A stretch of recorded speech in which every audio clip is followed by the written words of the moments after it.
Bueno, don Guillermo Fernández de Soto, director para Europa de CAF, Banco de Desarrollo de América Latina, que me acompaña en la mesa. Muy buenos días a todos y bienvenidos a todos los ponentes, distinguidos y a todos los asistentes a este Seminario Internacional América Latina-Caribe y la Unión Europea en el nuevo contexto internacional. Es para mí un honor participar en esta inauguración esta mañana y disculpar la ausencia de don Enrique García Rodríguez, el presidente, que se incorporará a lo largo de la mañana, porque ha tenido un percance en el viaje, pero afortunadamente está todo bien, está en Madrid y me dicen que en esta misma mañana nos estará acompañando. Este seminario que inauguramos ahora se realiza en el marco de un convenio de colaboración académica que firmamos concretamente don Enrique García y yo mismo en febrero del año pasado, es decir, el CAF, Banco de Desarrollo de América Latina y la Universidad, y nos propusimos en ese momento una serie de metas que se pueden resumir en 3 puntos fundamentales. Un primer punto era generar un espacio de reflexión compartido entre América Latina y la Unión Europea para analizar la situación actual y el estado de sus relaciones e identificar, asimismo, sus fortalezas y debilidades y proponer posibles iniciativas concretas de acción a corto, a medio y a largo plazo. La situación actual, como no se nos oculta a ninguno de los presentes, requiere de una reflexión profunda con una clara visión interdisciplinar que analice los temas fundamentales, como son el propio funcionamiento de las instituciones democráticas, la fiscalidad, la cohesión social, la seguridad ciudadana, las políticas de competitividad, las inversiones productivas, la integración regional, el género, el desarrollo, la educación, la seguridad jurídica o las nuevas vías de participación ciudadana. Un segundo aspecto fundamental en esas metas que nos propusimos fue establecer un marco institucional adecuado para comparar las experiencias latinoamericanas y europeas a fin de poder diseñar una agenda consensuada de las prioridades de sus políticas respectivas, señalando los compromisos presentes y los retos de futuro. Y el tercer gran eje en esas metas fundamentales es, si me permiten la palabra, imaginar las distintas opciones de futuro sin olvidar las realidades presentes y los pasados respectivos. Un mundo plural, internacionalizado, necesita obviamente de nuevas claves. Se precisa por eso, como decía, imaginar nuevas formas que ayuden a conectar adecuadamente las necesidades locales con los requerimientos nacionales en un contexto internacional cambiante. Obviamente la economía, la sociedad, la cultura y la política tienen que cruzarse para poder generar espacios que permitan el desarrollo de sociedades con rostro humano. Pues bien, desde hace poco más de un año venimos trabajando de forma intensa las dos instituciones en el desarrollo de estas 3 metas fundamentales. En 4 foros de reflexión que ya se han llevado a cabo y en los que han participado expertos de América Latina, de la Unión Europea y de Estados Unidos, se han estudiado en profundidad temas relevantes como son la fiscalidad, la cohesión social, las relaciones internacionales, la gobernanza, los problemas medioambientales y las políticas de integración. Y en todos los foros se han cruzado los enfoques locales con las perspectivas regionales, nacionales e internacionales. Y siempre, y en esto quiero insistir, se ha trabajado con una perspectiva interdisciplinar. Este seminario internacional que estamos inaugurando ahora está precisamente diseñado como un cierre a los foros de reflexión que se han venido llevando a cabo en estos pasados meses. El objetivo de este encuentro de hoy es poner de relieve la importancia de entender las relaciones de América Latina y la Unión Europea en el contexto internacional. Todo indica que parece necesario compaginar los intereses de las diferentes regiones, la Unión Europea, América Latina, Estados Unidos, Canadá, el Mediterráneo, Rusia, el mundo islámico, el Medio Oriente, África, India, China, Japón, el sudeste asiático y Australia. Y, al mismo tiempo, coordinar la expansión de la diversidad de actores, como son las instituciones multilaterales, los Estados, las empresas multinacionales, bancos, ONGs, regiones, ayuntamientos, universidades, partidos políticos, sindicatos, cámaras de comercio, asociaciones, etcétera. La globalización, el final de la Guerra Fría, la multiplicación de actores, las migraciones y la revolución en la comunicación de la información hacen que las relaciones exteriores no puedan pensarse únicamente desde una variable política nacional o nacionalista. Todo parece indicar que deben superarse las visiones partidistas del corto plazo y diseñar políticas de largo plazo basadas en el consenso. Y precisamente para reflexionar sobre tan importantes problemas y vislumbrar posibles salidas a los retos actuales, se ha diseñado con el plantel de reconocidos especialistas internacionales la jornada de hoy. En un primer bloque, que dará lugar inmediatamente que acaben estas palabras de inauguración, tomarán la palabra don Enrique Iglesias, secretario general iberoamericano SEGIP, don Josep Borrell, expresidente del Parlamento Europeo, y doña María Emma Mejía, exsecretaria general de UNASUR. Pondrán de relieve las percepciones que del cambio actual se tienen desde instancias globales, europeas y latinoamericanas. Y actuará como moderador don Guillermo Fernández de Soto, que es el director de para Europa de CAF, Banco de Desarrollo de América Latina. Esta misma mañana, también en una segunda sesión, tendremos la ocasión de escuchar a don José Antonio Ocampo, de la Escuela de Asuntos Públicos Internacionales de la Universidad de Columbia, Nueva York, don Wu Guoping, del Instituto de Estudios Latinoamericanos y la Academia de Ciencias Sociales de China, en Beijing, Moyanku Gumbi, que es consultora internacional y asesora del expresidente de Sudáfrica, Thabo Mbeki, y José Antonio Sanauja, de la Universidad Complutense de Madrid. Compararán las visiones que de las transformaciones sociales se tienen desde Estados Unidos, Asia, África y Europa, y actuará como moderador don Juan Pablo de la Iglesia, diplomático y anterior secretario de Estado para Iberoamérica en el Ministerio Español de Asuntos Exteriores y Cooperación. Y en la tarde escucharemos a don José Esteban Castro, de la Universidad de Newcastle, a don Daniel Sotelsek, del Instituto de Estudios Latinoamericanos de esta universidad, de Alcalá, doña Andrea Costafreda, del CIDOB, Instituto Barcelona de Estudios Internacionales, señor Olivier Daben, de Opalc Seri, de Sciences Po, en París, debatiendo sobre el tema de la gobernanza y el medio ambiente. Y actuará como moderador don Ludolfo Paramio, del Consejo Superior de Investigaciones Científicas de Madrid.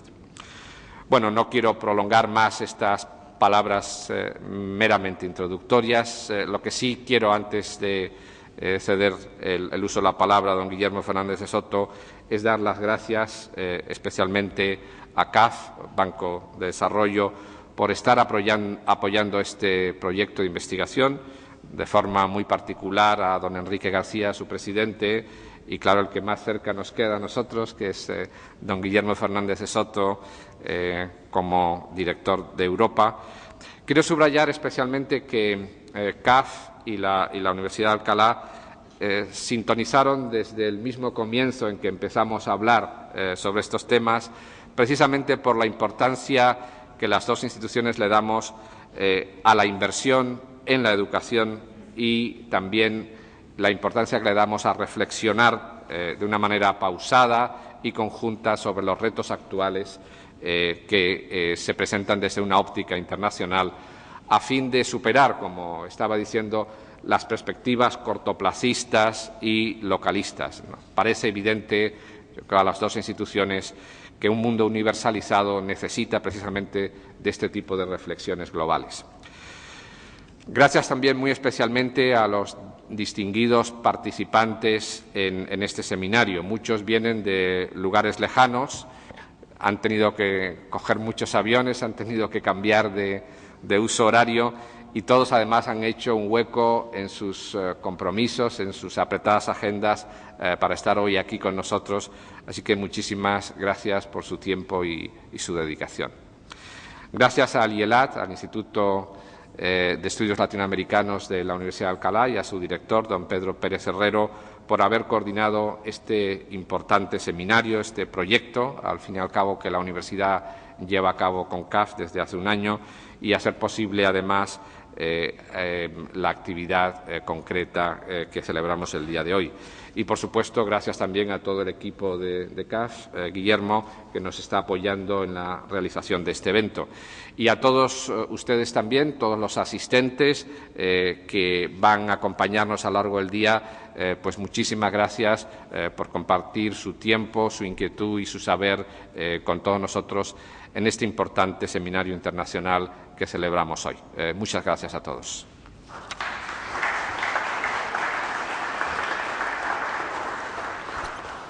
Tiene a continuación la palabra don Guillermo Fernández de Soto, director para Europa de CAF, Banco de Desarrollo para América Latina. Muchas gracias, señor rector, don Fernando Galván, y muy buenos días a todos los asistentes a este encuentro, particularmente a el grupo de personalidades que ha querido acompañarnos en esta jornada de reflexión y que verdaderamente, como lo decía el señor rector, pues es un honor tener personas tan destacadas y tan conocedoras de las relaciones de América Latina y Europa en esta jornada de reflexión. Hay una famosa frase en América Latina que usan especialmente dirigentes políticos cuando se paran a hacer un discurso y dicen, bueno, yo no venía preparado. Efectivamente, hoy yo sí no venía preparado. Mi presencia en este acto solamente obedece al retraso que ha tenido nuestro presidente, don Enrique García, en el vuelo que lo traía desde Quito a Madrid, pero afortunadamente puedo también contarles que ya llegó a Madrid y está simplemente pues reponiéndose del viaje para acompañarnos en un rato más tarde para hacer su presentación, una presentación en donde él hará unas reflexiones y perspectivas sobre la situación actual y los retos que tiene América Latina hacia adelante. Para mí es un honor, señor rector, estar en este hermoso lugar, en este Paraninfo. Tuve que inaugurar aquí, precisamente con el Instituto de Estudios Latinoamericanos, la jornada de la maestría con los estudiantes y pues que ese proyecto de reflexión sobre América Latina haya podido continuar y que estemos haciendo esta reflexión conjunta es muy satisfactorio. Para los asistentes yo quisiera simplemente señalar que nuestro banco, que surgió de un esfuerzo en los países andinos, finales de los años 60, principios de los 70, y que estuvo básicamente formado por los 5 países que integraban la comunidad andina, hoy ya es una institución multilateral que cuenta con 18 países de América Latina, del Caribe. Entre los extrarregionales solamente hay 2 que son España y Portugal, y de ahí la importancia de la presencia de CAF en Europa con el propósito de ampliar la dimensión estratégica que consideramos es fundamental tener hoy en día en esta parte del mundo. Igualmente que no somos simplemente un banco de operaciones financieras, mantenemos y preservamos como uno de los objetivos esenciales de nuestra institución ser un banco de desarrollo. Y dentro de esa filosofía, para nosotros hacer la innovación en temas de conocimiento, poder hacer reflexiones conjuntas sobre qué está ocurriendo en Europa y qué está ocurriendo en América Latina y poder refrescar de manera permanente la agenda birregional es de la esencia de ese trabajo como Banco de Desarrollo. Ya hoy en día tenemos alianzas tan importantes como esta de la Universidad Alcalá con otros centros académicos de Europa y consideramos que en muy poco tiempo vamos a poder juntar todas esas experiencias para poder con todos ustedes, con instituciones como las que hoy nos acompañan, particularmente con don Enrique Iglesias, compartir las experiencias de una red que ha puesto mucho empeño en indicar que efectivamente la agenda hacia el futuro hay que renovarla y hay que mantener ese contacto y ese trípode que significa la academia, los empresarios, el mundo político, las organizaciones internacionales, porque de sus experiencias se nutre lo que puede ser y consideramos debe ser una relación muy valiosa hacia el futuro. De manera que yo simplemente le agradezco también al rector, le agradezco a Pedro, al instituto, porque la verdad hemos podido organizar en muy poco tiempo esta jornada de reflexión. Como el rector muy bien señalaba, es una jornada de reflexión que culmina unos esfuerzos, además adicionales que se han hecho sobre diferentes tópicos que van a ser muy importantes para ese propósito común que nos hemos planteado en esta alianza estratégica. De manera que bienvenidos todos, reitero pues que nuestro presidente nos acompañará en breve y le auguro a este seminario con las destacadas personalidades que nos acompañan, que será sin duda un momento supremamente interesante para demostrar las experiencias que América Latina ha tenido en los últimos años, cómo ha ido haciendo la tarea en diferentes campos, pero cómo también tenemos unos grandes desafíos hacia adelante, particularmente en temas como los sociales, en temas que aún siguen siendo para nosotros un llamado de atención, de que si bien hemos podido cumplir con la tarea, pues tenemos unos pendientes que son muy importantes de discutir y por supuesto conocer de personas muy especializadas lo que está ocurriendo en Europa, poder compartir esas experiencias y oír a actores de otras latitudes que nos han querido acompañar para entender que en el mundo también hay nuevos actores, hay nuevas realidades y que no podemos estar ajenas de ellas. De manera que muchas gracias y estaremos pues compartiendo con ustedes a lo largo de este día.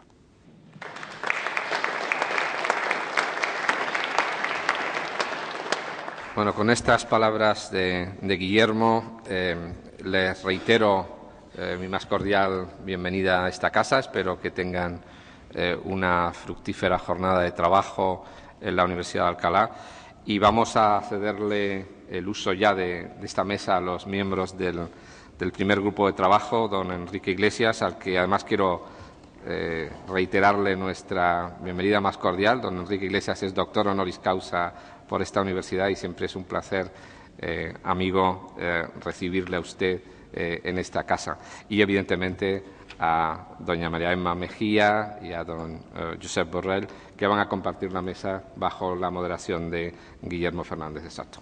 Se declara inaugurado este seminario. Gracias.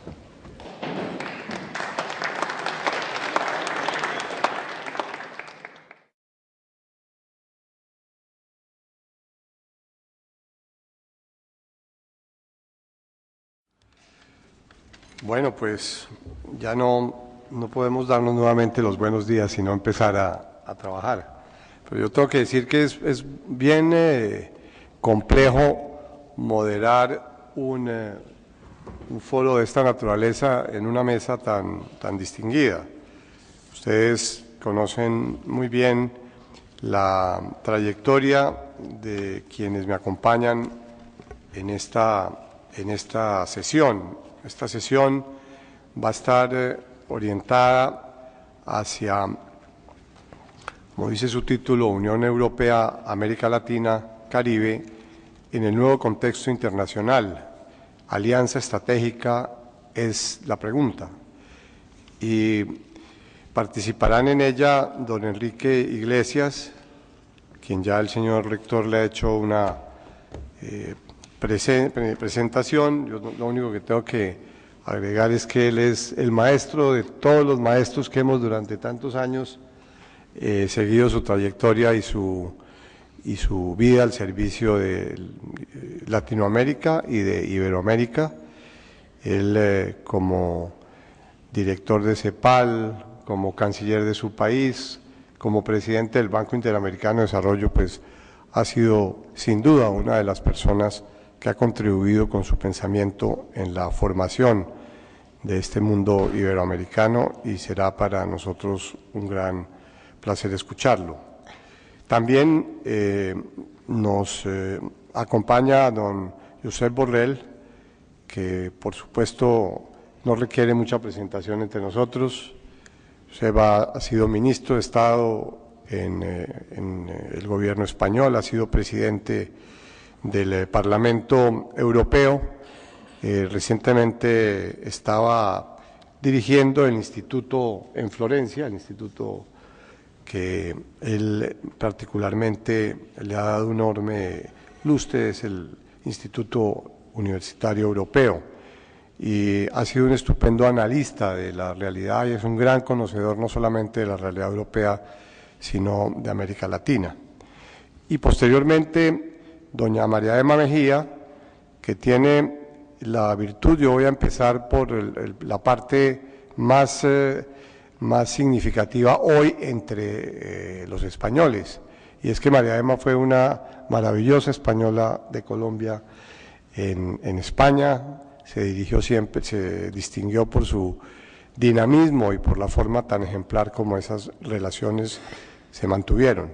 Pero además ella también ha sido una de esas personas que ha contribuido muy especialmente a la construcción de lo que hoy en día se conoce como UNASUR, ese proyecto que surge de los países de Sudamérica, en donde ella durante un año con enorme tino, en momentos incluso de complejidades en esta región suramericana, supo consolidar ese proyecto y supo, como decimos los colombianos, lidiar con algunas difíciles tareas que cumplió excelentemente. Pero además de ello, María Emma fue canciller de Colombia, fue ministra de Educación y ha participado muy activamente en diferentes procesos de paz del país, o sea, que reúne la experiencia del mundo diplomático, del mundo político,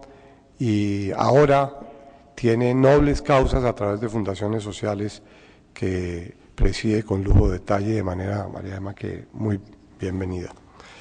Le daremos entonces, en primer lugar, la palabra a don Enrique Iglesias. Muy buenos días, muchas gracias, Guillermo. Bueno, yo estoy muy feliz de estar acá en esta querida casa, en este claustro que tiene para mí recuerdos muy agradables. Pero aparte, una universidad que se ha preocupado siempre de cultivar y profundizar las relaciones con América Latina.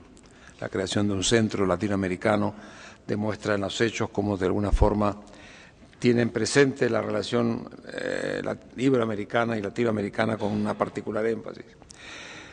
Y eso, por cierto, hace muy grata la presencia aquí. También muy contento de estar en esta nueva acción esta nueva iniciativa de Enrique García y de CAF, que es un poco cultivar la relación de ese centro financiero del desarrollo con las universidades del mundo, con las universidades de Estados Unidos, de América Latina, de Inglaterra, de Francia, de España, de China. Yo hay que felicitarlo a la CAF por eso. Creo que es muy importante que los centros que se dedican al desarrollo cultiven este tipo de relación. Creo que es una vertiente que a veces se ve menos, pero que a mí, en mi época en el Banco Interamericano, siempre también trataba de mantener una relación activa con la gente que piensa y sobre todo con la gente joven, que es la gente que realmente va a tomar a su cargo el futuro en el cual estamos todos esperanzados y para el cual estamos trabajando. De manera que esos son dos grandes motivos. Y el tercero, tener aquí a la mesa una gran amiga como es María Emma y un gran amigo como es Josep, los dos, todos ellos con una riquísima experiencia, de manera que creo que nos van a aportar elementos muy importantes al debate. Yo pensaba, mirando la mañana de hoy, hacer 5 comentarios sobre los temas que nos van a ocupar en los 2 seminarios de la mañana de hoy. El primero tiene que ver un poco con el momento que vive el mundo, ¿verdad? El segundo tiene que ver con la crisis actual y luego dos o tres perfiles adicionales para terminar haciendo alguna reflexión sobre el tema de Europa, América Latina. Yo creo que el primer tema, y quizá sea producto de los años, a mí me tiene muy impresionado el momento como tal, donde se ha dicho muchas veces que esto no es época de cambio, sino un cambio de época, y es verdad, estamos en presencia de un momento muy especial en el mundo.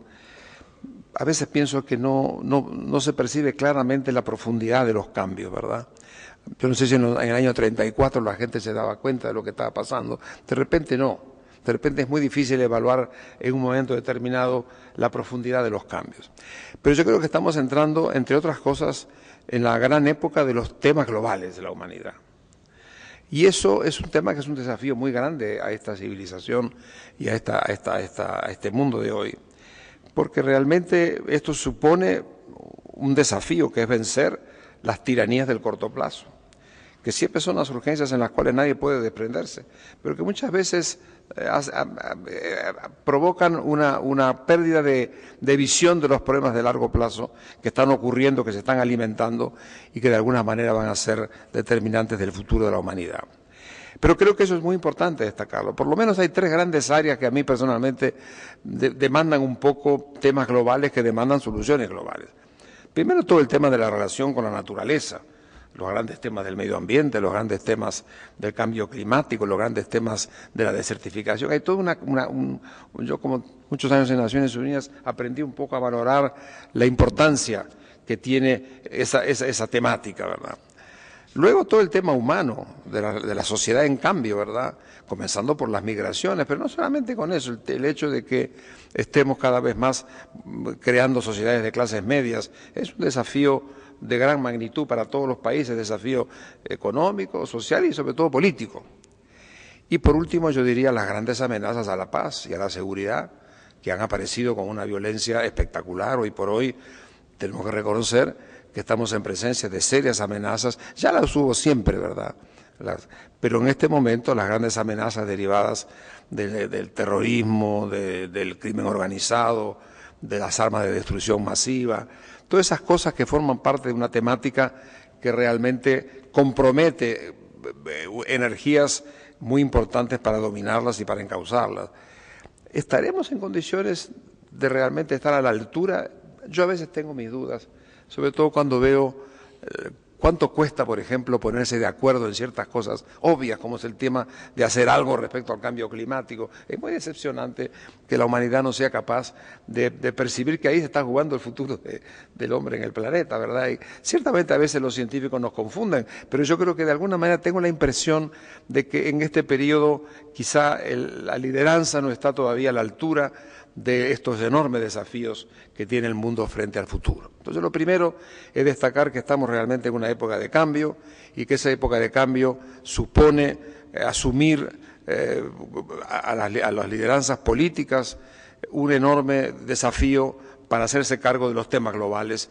Y en ese sentido, yo soy un gran defensor de Naciones Unidas, creo que ha sido una de las grandes conquistas éticas de la humanidad, además de políticas, una gran conquista ética. Yo todavía, cuando veo esos martes del tercer martes del mes de septiembre y se ponen de pie durante 5 minutos 190 o 200 naciones, a mí me parece que es un acto ético de una enorme... A mí todavía me emociona cuando voy y me he leído tantas veces.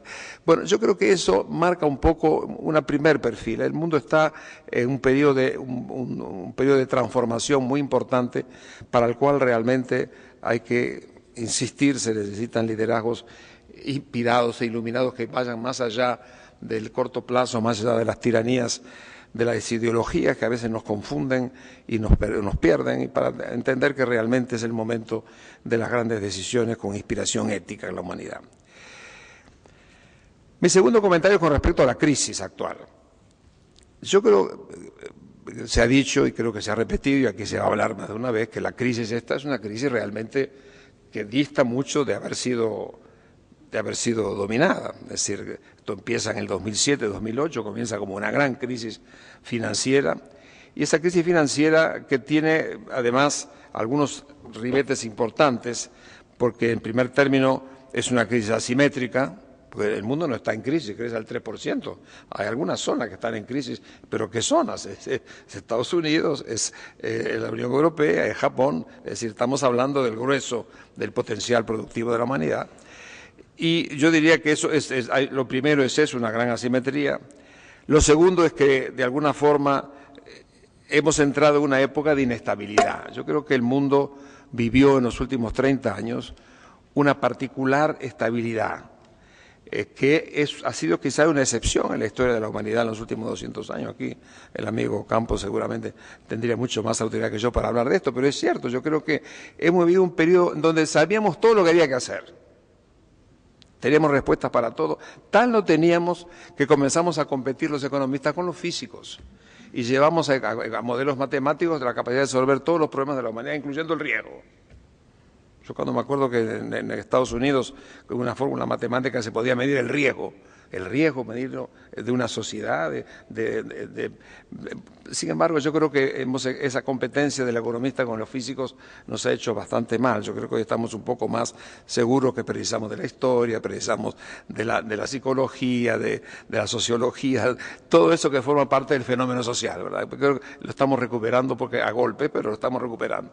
Entonces, ese es el otro tema. Y el otro tema que también nos trajo la crisis es un poco reivindicar el papel del Estado, que había comenzado a perder vigencia pero cuando hubo que hacerse cargo de la crisis apareció el Estado y todo el mundo empezó a reclamarle actividad a los bancos centrales, a las tesorerías, y lo han hecho bien. Yo creo que el mundo ha reaccionado como tenía que reaccionar. Entonces, esa crisis de alguna forma es un poco lo que más Pero ¿cómo estamos ahora? No la estamos dominando. En Estados Unidos hay una enorme volatilidad. Ciertamente han hecho progresos muy grandes a partir de un neokeynesianismo que genera preguntas que andan dando vuelta por ahí. Es decir, cómo se hace para pagar ese enorme endeudamiento, cómo se hace para manejar esa enorme cantidad de liquidez. Pero ciertamente están viendo resultados. El déficit fiscal americano baja del 7 al 4, que sí que es un hecho importante. Es decir, hay una reacción. La sociedad americana, en ese sentido, le lleva la ventaja a Europa. Ahora tiene una capacidad de reacción, de ponerse al frente de los hechos que realmente a mí me deja siempre sorprendido. Habiendo vivido tantos años en Estados Unidos, debo reconocer que el país tiene grandes temas, pero también tiene una capacidad de reacción que es realmente admirable. Eso. Pero tienen problemas y hay una volatilidad y nadie diría hoy por hoy que el tema en Estados Unidos está definitivamente resuelto. ¿Está bien encaminado? Por lo menos que comparativamente sí. ¿Es definitivo? No lo sé. El caso de Europa es mucho más preocupante, porque aquí ya tenemos 5 trimestres que estamos con el desarrollo negativo y además las perspectivas no son ciertamente muy prometedoras en cuanto a cuándo salimos de este pozo. Pero ustedes no saben muy bien aquí en España. Pero ciertamente tengo la impresión de que hay cosas que a mí me preocupa esto, ¿verdad?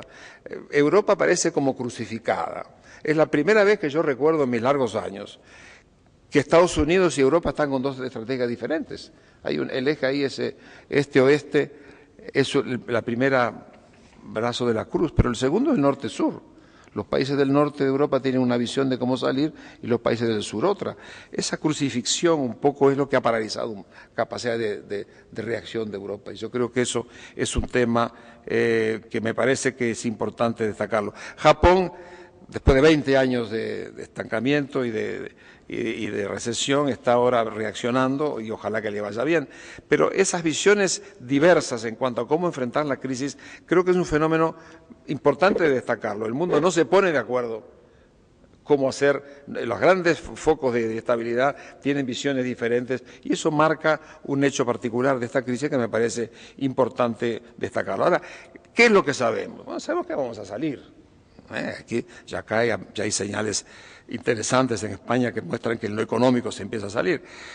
Pero lo importante es que vamos a una nueva economía y eso es una realidad. Es decir, el punto de llegada de esta crisis no va a ser el punto de partida, es decir, vamos a tener otro mundo. Y ese otro mundo es fundamentalmente una nueva economía basada fundamentalmente en el conocimiento, en la tecnología, en la innovación. Ese es un hecho, y basado en nuevos motores que se dependen fundamentalmente de ese hecho. Los grandes factores del crecimiento van a estar concentrados fundamentalmente en la innovación. Y vaya que hay cambios en este campo, ¿no? Bueno, eso es la primera regla. Lo segundo, que vamos a llegar a una nueva sociedad. Nosotros ya lo estamos viviendo. No sé cuánto es, pero en materia de una sociedad de clase media ya lo estamos viviendo.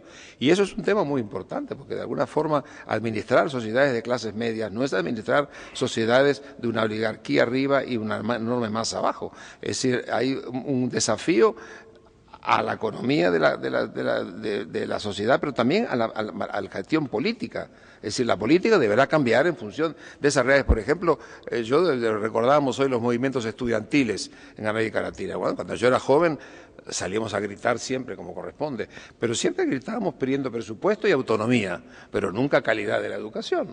Esto es un hecho saludable, ¿verdad? Que la gente joven salga a reclamar calidad de la educación me parece realmente un hecho prometedor. Pero eso es una nueva sociedad.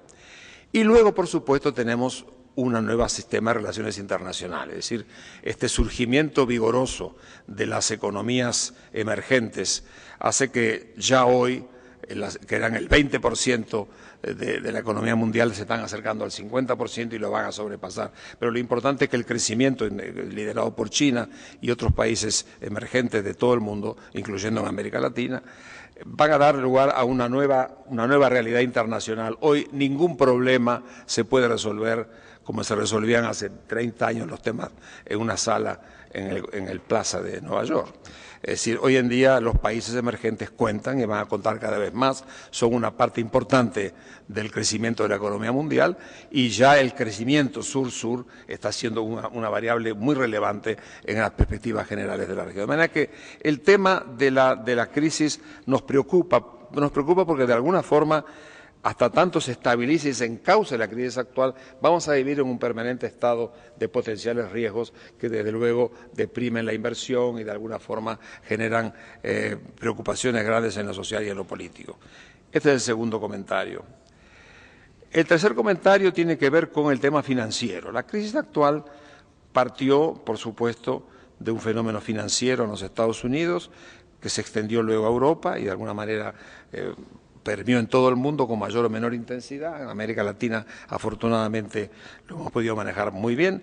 Pero creo que la crisis financiera mostró que, de alguna manera, el sector financiero no bancario tuvo una creatividad espectacular, con muchas cosas positivas, pero también muchas cosas negativas, porque alimentó básicamente la especulación, la codicia y violentar normas éticas fundamentales. Creo que eso nos llevó a un proceso muy grave de estabilización del sistema bancario que se ha logrado hacer a expensas de enormes costos, pero que todavía dista, incluso aquí en Europa, de estar suficientemente estabilizado. Vean, si no, las dificultades que tiene avanzar en el campo de una unión bancaria en Europa. Yo creo que eso es un tema que realmente preocupa y yo creo lo siguiente, y en ese sentido, por supuesto, no lo digo yo solo. Yo tengo la impresión que ese mundo financiero no bancario es demasiado grande. Porque yo digo, ¿precisamos tener un mundo financiero no bancario que 5 o 6 veces el Producto Mundial del año? Creo que me dirían, no sé, Volcker lo ha dicho más de una oportunidad, estos grandes autoridades en materia monetaria.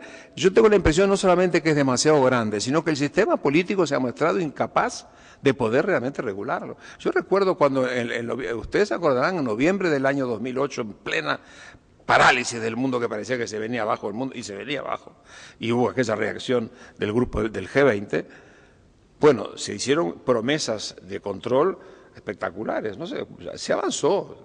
Tenemos Basilea, tenemos una red bancaria en los Estados Unidos, aquí se han tomado algunas medidas, pero realmente el mundo no tomó. Y entonces hoy en día tenemos un poder fáctico muy grande que a veces uno se pregunta si realmente desafía la propia democracia. Son poderes imposibles de dominar y daría la impresión que la humanidad y el sistema político no tiene capacidad de control. Pienso yo que ese es un desafío importante y ciertamente el sector financiero de alguna manera nos preocupa en la manera como se puede lograr, y hasta que esto se logre pues vamos a tener un factor de inestabilidad que sigue estando con nosotros. El cuarto elemento que quiero mencionar y que me parece que también nos preocupa en este momento es las nuevas tendencias de la política comercial en el mundo. Nosotros somos todos producto, bueno, yo personalmente todos trabajamos desde la CEPAL y posteriormente me tocó en el gobierno, con la Ronda Uruguay y compañía. Siempre creíamos firmemente que el destino de la humanidad para hacer realmente el progreso generalizado con oportunidades para todos era la apertura del mundo al comercio libre, y por eso que saludamos con emoción la creación de la Organización Mundial de Comercio. Eso está en crisis hoy en día. Es decir, yo creo que hoy en día, a mí me llama la atención, por ejemplo, que el presidente Obama no ha dicho una palabra de la ronda de Doha en su último discurso. En cambio, sí aparecen estas nuevas tendencias de la creación de los mega acuerdos, que son realmente muy importantes. Él mencionó el Trans-Pacific Partnership en su discurso, que es toda una relación muy importante del Pacífico con la exclusión de China. Y ahora plantea este enorme desafío, muy importante, del Atlántico Norte, que es el desafío del acuerdo entre Europa y los Estados Unidos sobre el futuro, en el cual va más allá de la inversión para avanzar sobre la red, más allá del comercio, donde ya está 90% libre, pero van a ir al tema de la inversión, al tema de la tecnología, de la innovación, que sería un enorme paquete en el norte, ¿verdad?, del Atlántico.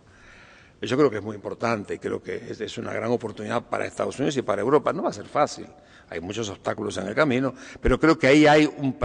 ¿Y nosotros dónde estamos en todo esto? Bueno, por de pronto todo el Pacífico, con la única exclusión del Ecuador, está unido a Estados Unidos y a Europa, muchos de ellos. Es decir, que de alguna manera esa gran alianza del norte va a tener una implicación importante sobre todo el Pacífico, que además tiene esta versión hacia la economía, hacia el Transpacífico, es otro tema. El tema nuestro es el Atlántico. Yo como uruguayo, por supuesto, no deja de preocuparme dónde nos ubicamos Brasil, Argentina y nosotros. En fin, yo creo que es un tema, esto de la política comercial a mí me preocupa mucho, que estemos atentando contra los grandes objetivos que crearon la Organización Mundial de Comercio. Esto creo que sería una tragedia, porque eso sería fragmentar el mundo. La fragmentación comercial del mundo abre la puerta a grandes conflictos internacionales. Yo estoy pensando fundamentalmente, si todo eso tiende a aislar a China, esto es la antesala de conflictos políticos y económicos importantes. Por eso me parece que ahí hay todo un tema que abre grandes oportunidades. ¿Cómo no va a ser una gran oportunidad el Acuerdo del Atlántico Norte? Pero grandes oportunidades de fragmentación del mundo y también algunas tendencias de fragmentación de nuestra propia América Latina. A mí me parece que eso hay que pensarlo, como se encauce, será la forma como de alguna manera tendremos que mirar el futuro de la región. Y el último punto sobre el cual quería hacer reflexión es un poco este tema de Estados Unidos, de Europa y América Latina, que va a ser el tema al cual se van a referir mis compañeros de mesa en forma particular.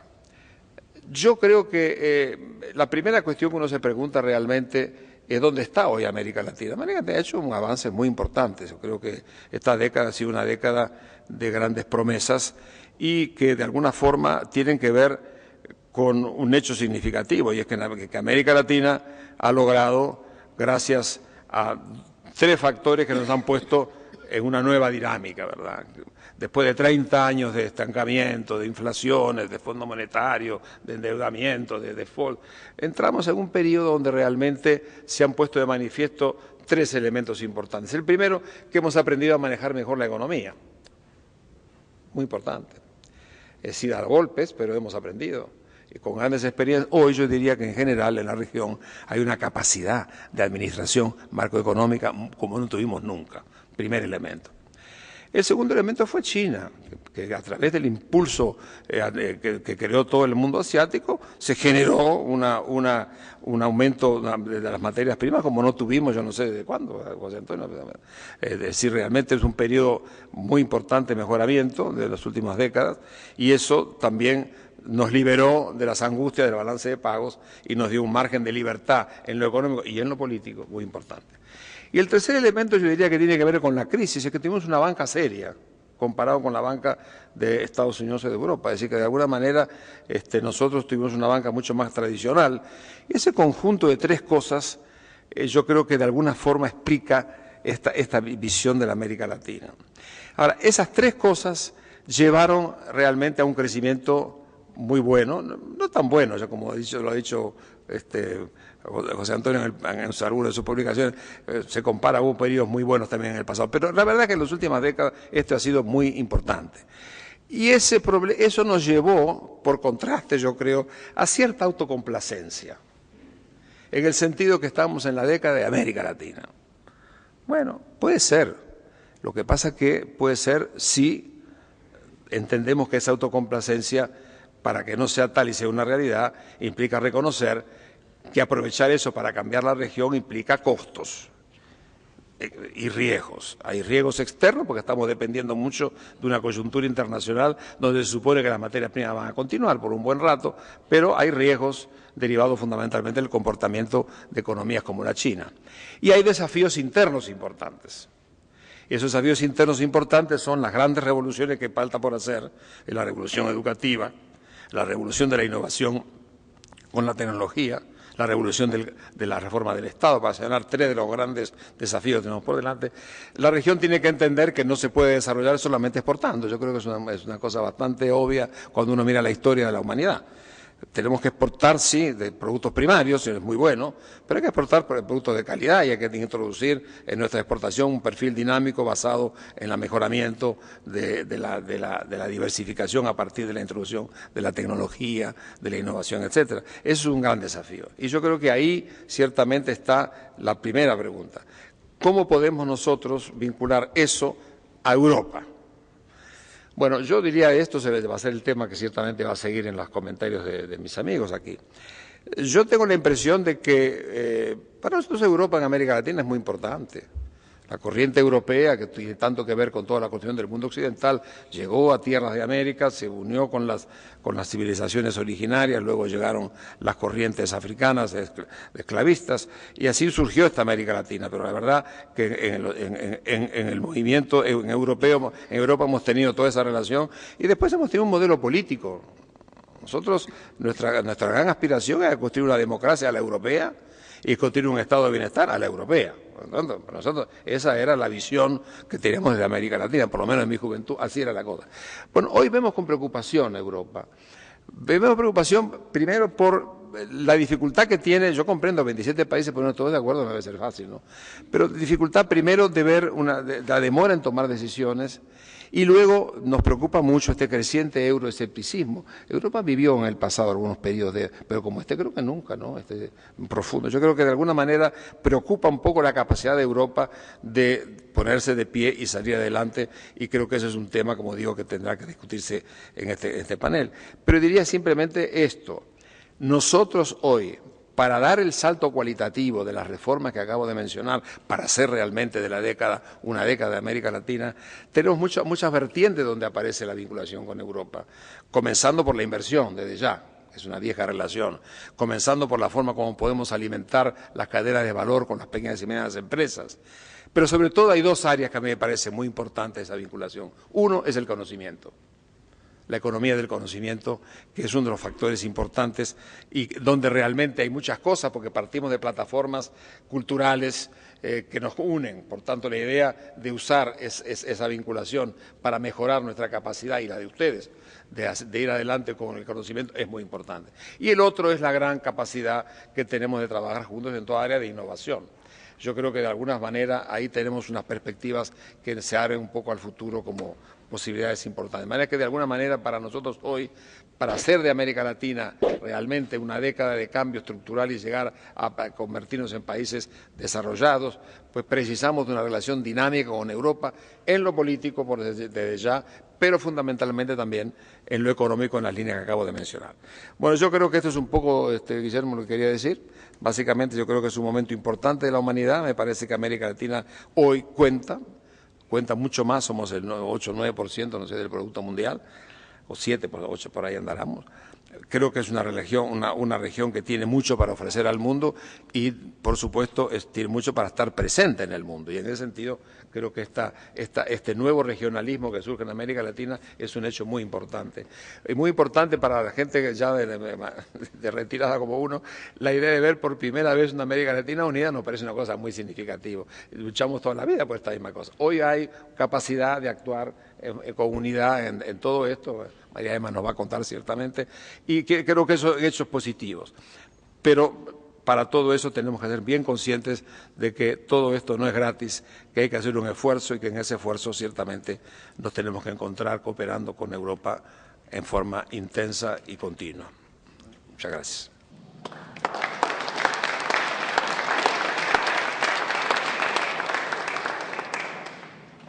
Muchas gracias, Enrique. Como siempre, cumplió a cabalidad con el título que le habíamos puesto a su presentación, que era Un mundo en transformación, y nos muestra la importancia que tiene eso que él denomina con mucha precisión, cómo tenemos el reto de vencer las tiranías del corto plazo.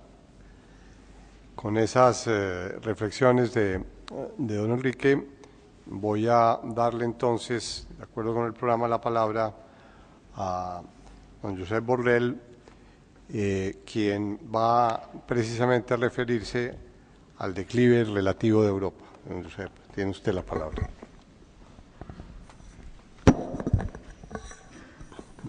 Buenos días, muchísimas gracias a todos ustedes por su atención. Muchas gracias a la Universidad de Alcalá de Henares y a CAF por haberme invitado a participar en este encuentro que me permite volver a la Universidad de Alcalá y encontrarme con viejos amigos y conocidos.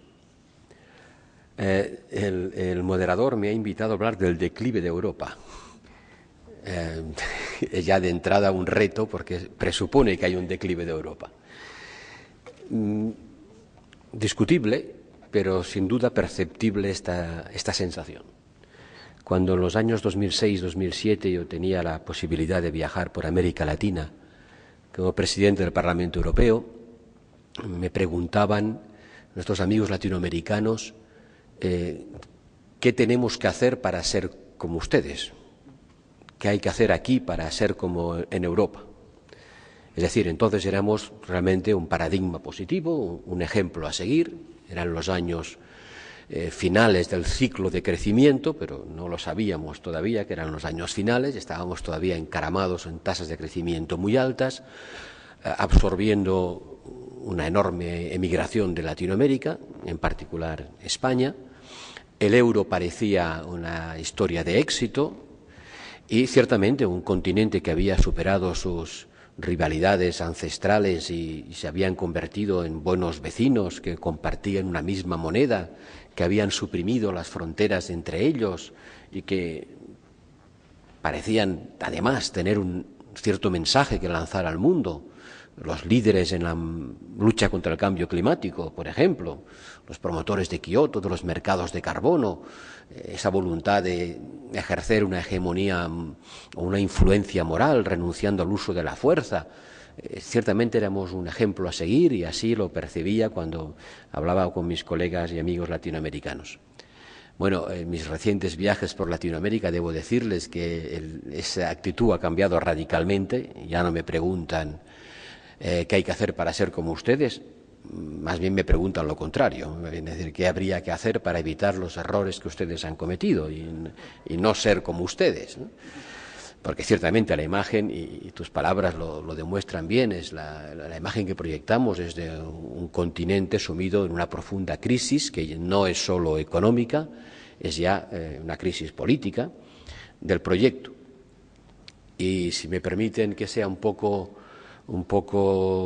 crudo, yo creo que tendríamos los europeos que reconocer que dos de nuestros grandes proyectos, el euro y los mercados de carbono, son hoy un fracaso. Ya sé que decirlo así suena un poco crudo, decir que el euro es un fracaso puede acarrearme el label de euroscéptico, pero no, lo digo desde el entusiasmo europeísta, desde quien ha creído y ha trabajado para construirlo.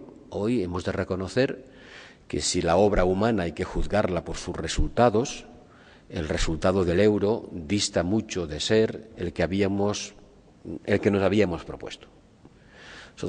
El euro es un producto político, no es el resultado de un análisis económico racional, es el resultado de las circunstancias políticas de la reunificación alemana, pero se proponía, digamos, tres grandes objetivos. Primero, estabilizar los tipos de cambio entre los países europeos para acabar con las devaluaciones competitivas que cada cierto tiempo restauraban la competitividad de los demás con Alemania, y eso lo ha conseguido radicalmente. Evidentemente, cuando se suprimen las monedas, se suprimen también los tipos de cambio entre ellas, y eso es la gran aportación del euro. Pero también se había propuesto hacer converger las economías europeas. Convergencia era la palabra clave. Hubo un plan de convergencia antes del euro y solamente podían entrar los que hubiesen convergido, pero después se trataba de continuar en este proceso de convergencia como paso previo al tercer objetivo, que era la unión política. Y se suponía que gracias a la convergencia económica se crearían esas solidaridades de hecho de las que hablaba Jean Monnet, y los pueblos europeos se sentirían impulsados a abordar un estadio superior de su integración, que sería la unión política. El dulce comercio más la unión monetaria nos llevaría a la integración política. El primer objetivo ha sido conseguido, casi por autonomasia, pero los otros dos no. Nunca, como hoy, las economías europeas han divergido tanto. Han divergido mucho más de lo que habían divergido antes del euro. Y ciertamente no podemos decir que la experiencia haya contribuido a crear un demos europeo y que la unión política sea hoy más deseada por los europeos que antes del euro. Más bien al contrario. Como ha dicho Enrique, hay una división norte-sur en Europa que ha sustituido a la vieja división este-oeste de la Guerra Fría, y no se puede hoy seriamente pensar que estemos más dispuestos los pueblos de Europa a compartir más, a comprometernos más, a ser más solidarios de lo que lo éramos antes del euro. Y en el otro ejemplo, el de Europa como el protagonista y el impulsor de la lucha contra el cambio climático, al que Enrique ha hecho referencia, hemos constatado hace pocos días que el mercado de carbono europeo asigna al CO2 un precio inferior a 3 euros, cuando estábamos esperando a que estuviera en el entorno de 30 euros. A 3 euros ese mercado no funciona, es decir, hablando en román paladino, los europeos asignamos a la lucha contra el coste climático un precio sombra cero. O sea, ¿cuánto nos preocupa la lucha contra el cambio climático de verdad, de verdad? Cero. Porque este es el precio que asignamos a la tonelada de CO2. Es otro gran fracaso. Hoy Europa ya no puede ni siquiera argumentar frente al mundo que es la pionera de la lucha contra el cambio climático, sin hacer tanto ruido y con menos retórica y con menos artilugios institucionales. Sin duda alguna, China está tomando el liderazgo de la lucha contra el cambio climático en practical terms, en términos prácticos. Esta es la situación actual. Y luego en la relación con América Latina, yo recuerdo la cumbre de Viena en el 2006, la que tuve el honor de participar, donde se lanzaron las negociaciones con el bloque andino y con la comunidad de países centroamericanos y caribeños, que han dado un resultado fraccionado, porque al final la negociación bloque a bloque no ha funcionado. El bloque europeo solo ha conseguido acuerdos con algunos de los países de sus bloques en América Latina. Y ya entonces se palpaba un poco la sensación de que el partenariado estratégico tenía mucho más de retórica que de realidad, y que Europa estaba mirando mucho más al este y al sur que no al oeste. La relación con América Latina ha estado protagonizada por algunos países europeos, en particular España, pero no se ha asimilado por la Unión Europea como un gran objetivo estratégico más allá, insisto, de la retórica. Y desde el 2006 hasta ahora nos han explotado en nuestra más inmediata vecindad las revoluciones árabes, hemos tenido que hacer frente a situaciones de mucha mayor inestabilidad que la que percibíamos en el 2006, y hemos tenido que enfrentarnos a las consecuencias de tres grandes acontecimientos: la reunificación alemana, la unión monetaria y la ampliación al este. Y esas tres cosas han cambiado radicalmente la propia integración europea y su relación con el resto del mundo. No son pocas cosas: reunificar Alemania, intentar aplicar un sistema monetario único y absorber a todo el ex bloque soviético. Si además le suman ahora el tener que hacer frente al conflicto en África del Norte y a la preocupación creciente que en Europa existe por los problemas de integración de las minorías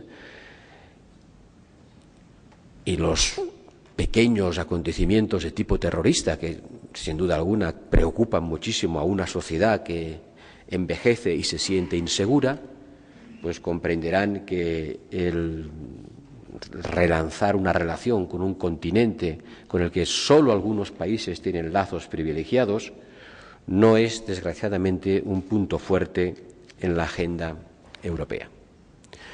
Las inversiones españolas en América Latina han caído mucho, enormemente, y no han sido sustituidas por las de otros países. Los latinoamericanos están sin duda más preocupados hoy por el crecimiento en China que por lo que les pase a los europeos, en particular a algunos países. El precio del cobre está determinado hoy en día por la demanda china. Y yo he visto a mis amigos chilenos mirando con preocupación la tasa de crecimiento de China, pues no sea que si baja por debajo del 7% el precio del cobre se nos hunde. Y cuando ponen el periscopio en esa dirección no están enfocando a Europa precisamente, porque saben que Europa es hoy un continente con una grave crisis de demanda, una grave crisis de crecimiento. La economía española ha perdido desde el 2008 7 puntos de PIB. Una caída de 7 puntos de PIB en un plazo de tiempo corto es realmente una situación de grave preocupación. Y así se ha forjado un poco la imagen de un continente en declive, quizá no tanto, pero algo de eso hay, y de un continente latinoamericano en rápida expansión. Como tú has dicho, Enrique, quizá no tan rápida, porque yo ayer mirando las cifras, uno ve que América Latina representaba el 8% más o menos, profesor Ocampo me corregirá, en el año 1980 del PIB mundial, y sigue estando más o menos en el 8% del PIB mundial. Yo creo que incluso un poquito menos. O sea, estaba en el 9 y está en el 8, es decir, ha perdido un punto de participación en el PIB mundial, desde el 80 hasta 2013, que en 30 años no haya movido prácticamente su cursor en el reparto del PIB mundial, no es una gran performance, no es para tirar muchos cohetes. Es verdad que ha habido la década perdida de los 80, que ha habido todos los accidentes que ustedes conocen mejor que yo, que la expansión del sudeste asiático y de otros países ha hecho que sea muy difícil ganar partes en la tarta cuando otros crecen tan rápidamente como ellos están creciendo, pero sigue estando anclada, si no en declive, por lo menos estacionaria en un porcentaje que refleja que en el fondo no se ha aprovechado la enorme potencialidad que tiene el continente latinoamericano. Y muchos países latinoamericanos no han conseguido tampoco explotar las relaciones comerciales con Europa. Chile lo ha hecho y su tratado de libre comercio le ha dado, sin duda, una gran ventaja, ha aumentado sus exportaciones, tiene balanza comercial positiva, pero México no.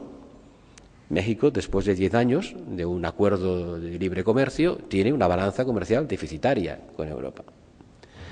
Seguramente México y Brasil serán los dos grandes vectores de esta relación. Los análisis perspectivos nos dicen que en el 2040, o más o menos, aunque quién sabe lo que pasará de aquí al 2040, ¿verdad?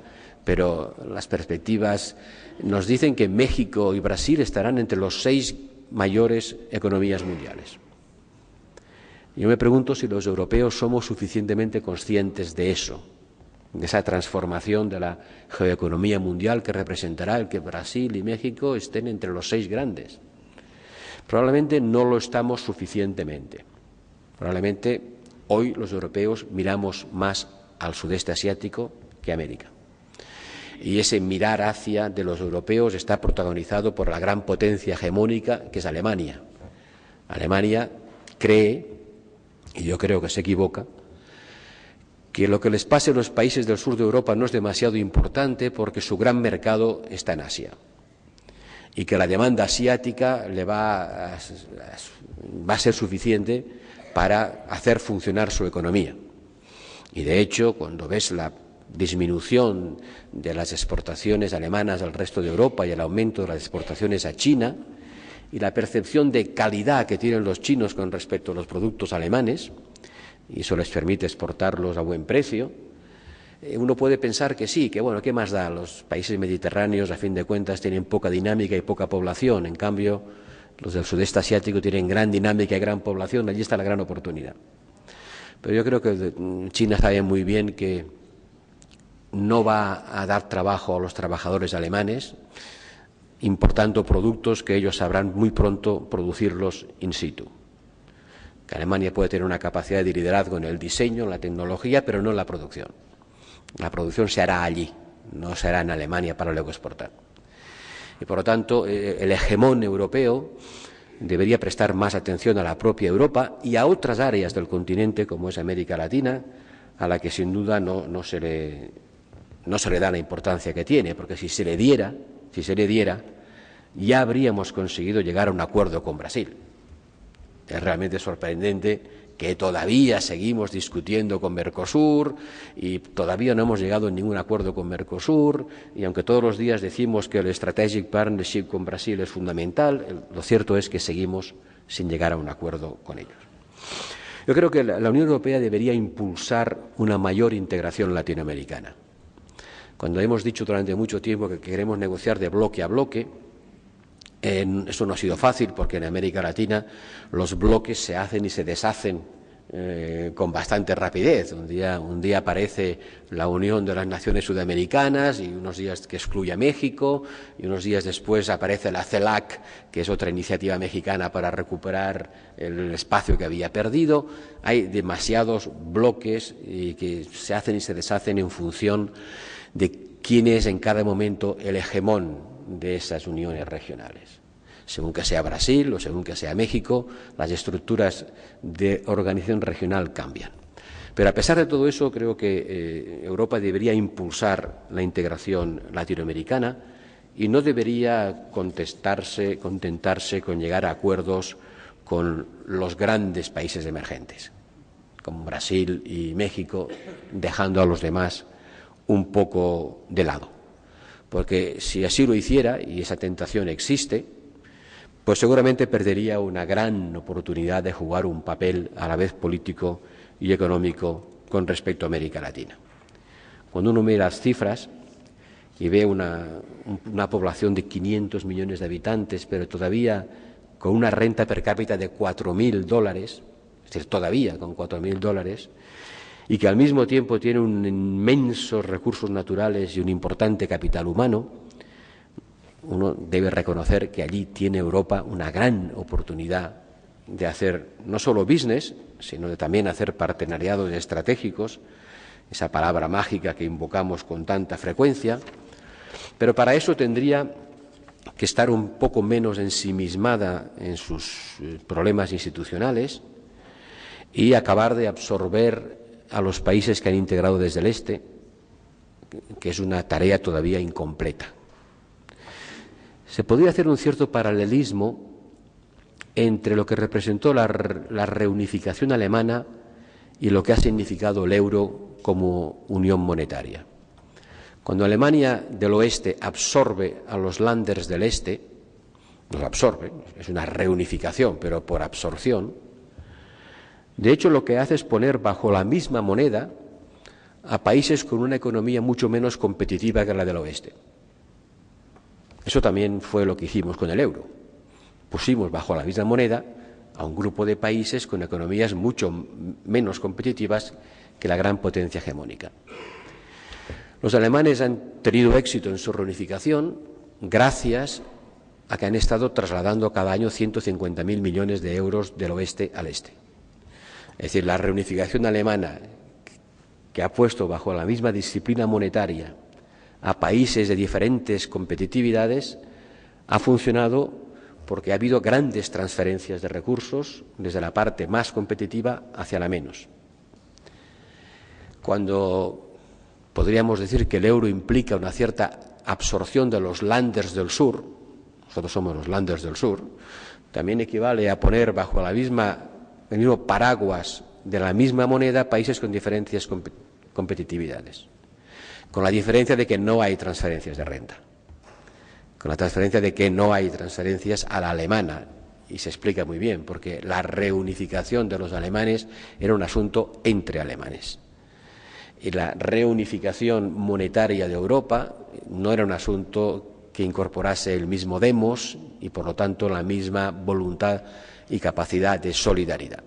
La pregunta es, ¿puede subsistir la unión monetaria sin las estructuras típicas de una unión monetaria que implican transferencias fiscales? Esa es la pregunta a la que los alemanes contestan que no cuenten con ellos, de momento, y que, sin embargo, a los del sur les parece fundamental, porque está claro que cerrar el gap que ha abierto la crisis del euro, pensando solo en que serán los del sur quienes recuperarán competitividad a base de devaluaciones internas, tiene un coste social demasiado elevado para que sea factible. Pero el que los del norte también contribuyan a ello, perdiendo competitividad, que es como hay que llamar a las cosas, decirlo así produce escalofríos en Alemania, está también fuera de la agenda política, porque no quieren perder la competitividad que han ganado duramente y que les permite hoy ejercer el liderazgo político en Europa. Así es como yo veo el escenario. Es decir, creo que los europeos en los próximos años, quizá menos de años, tendrán que decidir finalmente si quieren mantener su unión monetaria o si echan marcha atrás en la historia, y al mismo tiempo tienen que decidir qué clase de papel quieren jugar en la escena mundial. Insisto, hemos perdido el liderazgo en la lucha contra el cambio climático. Estamos perdiendo el liderazgo, si alguna vez lo tuvimos, para hacer posible la paz en Oriente Medio. Y nuestro discurso de promotores de los derechos humanos y la democracia ha demostrado en el caso del norte de África que realmente lo que pedíamos a nuestros vecinos no era democracia, sino estabilidad. Que lo que les pedíamos no era que avanzasen hacia la construcción de sociedades parecidas a la nuestra, sino que nos contuvieran el peligro islamista. Y nos hemos estado acostando con los dictadores del norte de África hasta que fueron sus pueblos los que los echaron y nosotros tuvimos rápidamente que cambiar de discurso. Es decir, que tampoco en ese terreno los europeos hemos ganado puntos en lo que se refiere a la imagen de una zona del mundo que tiene una, no diré supremacía, pero tiene la voluntad de ejercer un cierto impulso moral en la escala, a la escala de la geopolítica mundial. Y al mismo tiempo América Latina ha superado las dictaduras militares y se ha instalado, como quizá nunca en su historia, en unos esquemas de gobernanza democrática que deben contribuir decisivamente a su progreso. Bueno, creo que sobre esos temas podremos discutir suficientemente. Muchas gracias.